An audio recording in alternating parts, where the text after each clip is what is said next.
Killer के दूसर शिकार। हमने फिलहाल वो विक्टिम परिवार के घर पे मौजूद बानी और उनकर पोस्टमार्टम देखल जाए तो किलर के नाम मिल गए, बर्थडे किलर।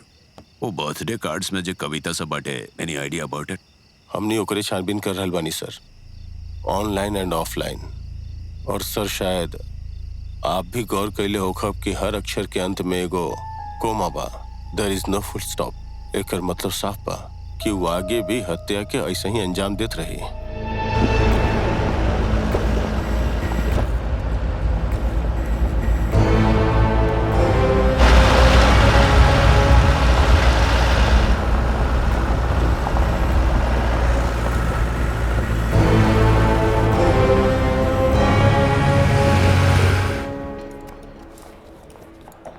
खाना अच्छा बना?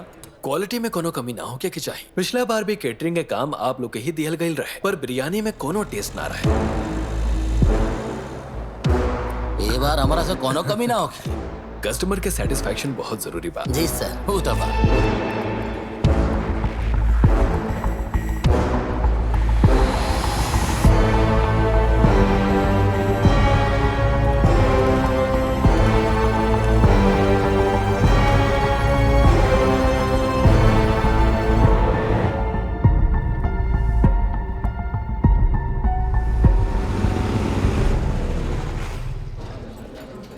मैनेजर सर, हम कोयम्बटूर जाता नहीं। अगर पैसा की जरूरत पड़ो तो हमरा के बता दे। हाँ, ठीक बा? ठीक बा सर, चलो। संभल के जाए। ठीक बा जी सर, दुआ ठीक तो बा। I am okay. Okay. Sorry सर। सर सर सर सर का भाई सर।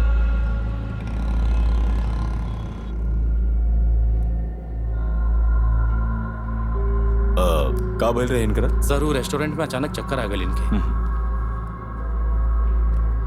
वैसे एकरा से पहले इनकरा कोई बीमारी रहेगा? सही कहीं तो सर इनके ऐसा कोनो बीमारी ना रहे सर।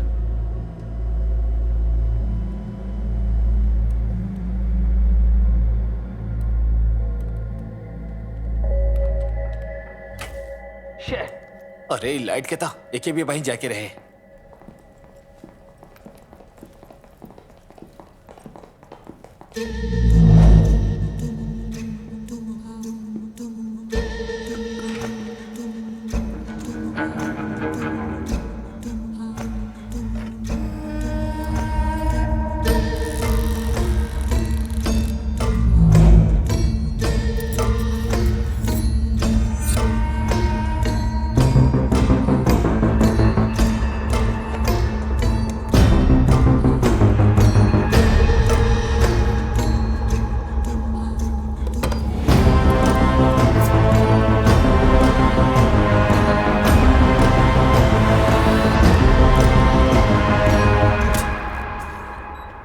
कोई प्रॉब्लम नहीं है, सब ठीक। सिस्टर एक मिनट। का बात बा राजेश भाई? ये वायरिंग के प्रॉब्लम के जितना जल्दी हो सके उतना जल्दी ठीक करावा। एक के बारे में सर के सीरियसली बतावा। हाँ ओके। पावर सप्लाई ऑन होकर थी, हमने प्रिंट निकाल पाई। हाँ वैसे और भी कई पेशेंट वेटिंग में बाड़े। अरे ये कटन की के लगोलस तू लगे लुका? हम तो अभी तक इन्हें ना आए नहीं। हाँ जरा देखा था। हाँ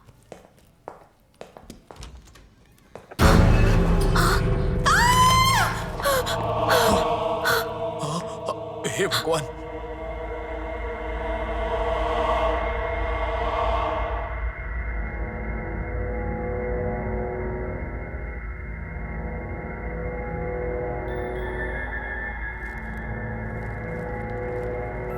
मैडम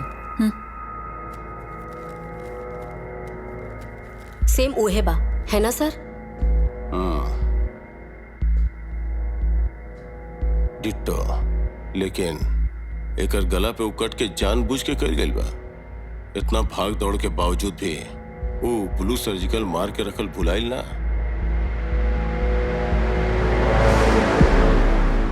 मैडम एक्चुअली भले रहे कि पावर सप्लाई बंद हो गल रहे। जब हम ओके ऑन करे गल रहनी तब उहे बीच में ही सब हो गई। का तू केकरो अंदर आते देखले रहला? ना मैडम, हम ऑन करके तुरंत वापस आ गल रहनी। अपन नाम और एड्रेस दे के जाइए। ठीक बा मैडम।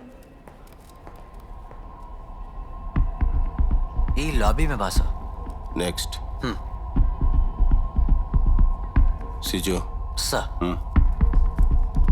फुटेज के सर के ऑफिस में पहुंचा दा। सर। सर ओकर हिम्मत के दाद देवे के पड़ी। वो लगातार अंदर आके बाहर भी जा रहल बा। वो दिन की रोशनी में। ये बारू अपन विक्टिम के बोलेरो में लेके ना आए। वो रेस्टोरेंट के करीब हॉस्पिटल एजे बा। सो ऑजलर, दिस इज द अटेम्प्ट लुक लाइक। ठीक गला के नीचे दायां साइड में 6 सेंटीमीटर लंबाई के एगो घाव बा। It's precise and profound. एक कैरेक्टिक आर्टिक बा। एकरा चक्कर आवे के वजह से एकरा अशोक हॉस्पिटल में लेवल गिल रहा। अब एकरा चक्कर काहे आयल रहे एकर वजह पोस्टमार्टम की रिपोर्ट से पता चल सका था का? हो सकेला, बाकी टाइम लागी। We will do possible chemical test. Result आवे के बाद ही कुछ बता सकेली। हमार काम हो गइल बा। आप चाही तो बॉडी लौटा सकेली।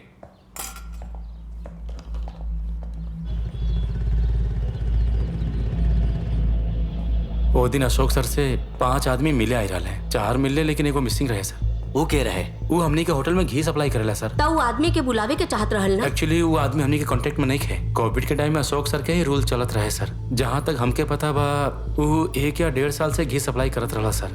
ओके घी बहुत प्योर रहे सर। हमार उसे ज्यादातर बात ना होकत रहे। वो हमेशा मास्क में रहत रहे सर और वो कोट भी बनत रहे सर। हम देखले रहने ओके। ओकर गाड़ी एगो बोलेरो पिकअप है ना? सफेद। हाँ सर, ओकरा पास सफेद बोलेरो पिकअप रहे सर। ओकर पेमेंट कैसे होत रहे? कैश में?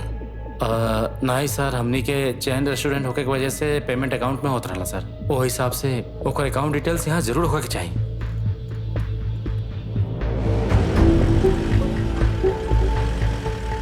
सर एक्चुअली ये अकाउंट कोनो अजय सियार के नाम पे बा। पिछले 5 साल से ये अकाउंट हमनी के बैंक में एक्टिव बा। और सर पिछले 1.5 साल में ये अकाउंट में सिर्फ एक बार ही कैश के ट्रांजैक्शन भइल बा। वो कोनो विल्टन होटल के नाम के अकाउंट से। हमार बेटा बहुत मासूम बच्चा रहे सर। पहले मिर्च पाउडर धनिया पाउडर के होलसेल के सप्लायर रहे वो। अम्मा जी, अजीत के मौत कैसे भइल रहे? वो एगो एक्सीडेंट में मर गईल। ओकरा के मरल 2 साल हो गईल।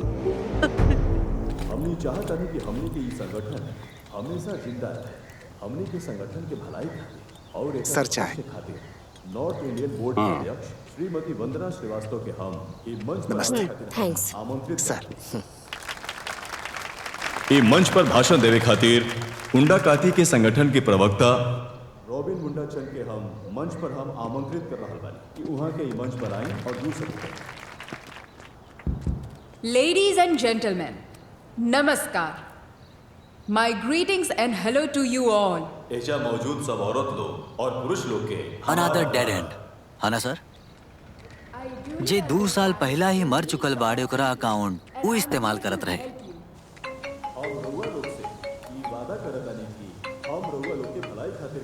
हमनी के वो 3rd विक्टिम अशोक के केमिकल एनालिसिस रिपोर्ट आ गइल बा और ओकर स्टमक में साइलोसिबिन टॉक्सिस लेवल पाइल गइल बा। साइलोसिबिन? आप ही जानते बानी कि वो न्यूरोटॉक्सिस सस्पेंस बा। अगर एक डोज इंसान के पेट में चल जाए तो चक्कर या बेहोश हो सकेला। Some people even might get lost of. ता एकर मतलब किलो और अशोक सेल्वराज के चक्कर आवे जैसन ओकरा हॉस्पिटल में पहुंचावे तक एकर मिस्ट्री सो प्लान। ऑब्वियसली। हाँ। It will be clear for you when I tell you the story of 2 deserted tiger cubs. हमनी की वो दुनिया में 2 बच्चा के कहानी के हम रउआ लोग के सामने चित्रांकन करके दिखावतनी ताकि रउआ लोग के मैडम के बात समझे में आसानी होगी। ये ट्रांसलेटर तो हमने के मारिए दिए। सच में वो आदमी के कॉन्फिडेंस के माने के पड़े। ऐसा बेवकूफी भरल बात करत था। एकरा में से एक वो थोड़ा छोटा बा और दूसरा के उम्र थोड़ा ज्यादा बा। दोनों ही जंगल में आसानी से घूमते। The ways of nature may not be logical for us. Divya, But it was. you are right.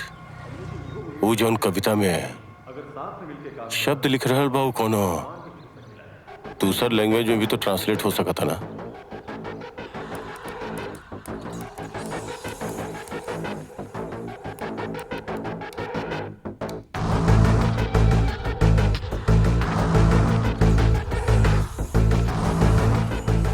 It's a translation from Mayur's original Latin god by 18th century physician god जोहानी मुर्गानी। Yes, लैंडर ही पहला हत्या के जगह पे लिख के रखल गए शब्द है। डॉक्टर सतीश माधवन आपके नंबर देहले बाड़न। आई एम डॉक्टर गोविंद राज। सर जौन शब्द आप बोलले बानी वो केरला में ना कोनो और में लिखल बा ई हम जाना तानी। कोहिकूर मेडिकल कॉलेज में एनाटॉमी डिसेक्शन हॉल के अंदर लिखल शब्द बा।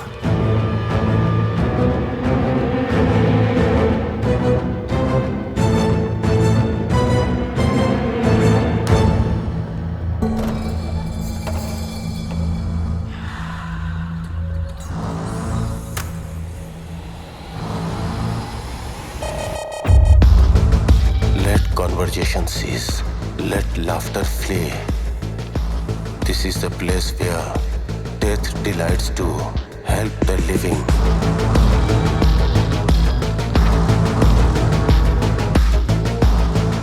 एकर मतलब दो गो खून और होखी।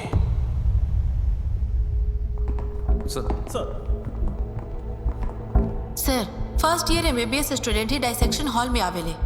एक बैच में 200 स्टूडेंट्स। हमने ओकरी के अलग अलग स्टूडेंट्स के ग्रुप में बांट के रखे नी। मैडम वो टैंक्स के का काम बा? Formalin tanks. ओह अगला दिन वो प्रैक्टिकल ऑब्जेक्ट के डाइसेक्शन हॉल में डाल के रखेले। मैडम ई जौन जगह है आई मीन पर्टिकुलर हॉल में कोनो तरह के क्राइम या खून होवे जैसन संभावना, कुछ इंसिडेंट होवे के संभावना बा का? सर एनाटॉमी डिपार्टमेंट में हमरा ज्वाइन कइल 14 साल हो गइल बा। ऐसा कुछ भी आज तक हमर जानकारी में नहीं है। सर हमके एजे ज्वाइन करे 25 साल हो गइल बा। आप तो जानबे करे नी इस सरकारी इंस्टीट्यूट है। एजे क्यों के छींक भी आ जाओ या जुकाम हो जाओ तो वो न्यूज बन जाली। यहाँ कुछ भी अलग होखेला तो बिना न्यूज बने रह जाए ऐसा बिल्कुल हो ही ना सकेला। आप हमरा ये बताई कि फोन के इरादा से आयल कोनो या साइको टाइप कोनो इंसान के सुर्खी में आवल ऐसा कोनो विकल्प नहीं है ना प्रताप सर? यहाँ से पढ़ाई करके जाए वाला स्टूडेंट्स में ही ना बल्कि यहाँ के टीचर्स, स्टाफ, इतना ही ना रिसर्च खातिर लावल गयली बकरा के पीछे भी यहाँ बहुत सारा कहानी हो सकेला। Thank you ma'am. सर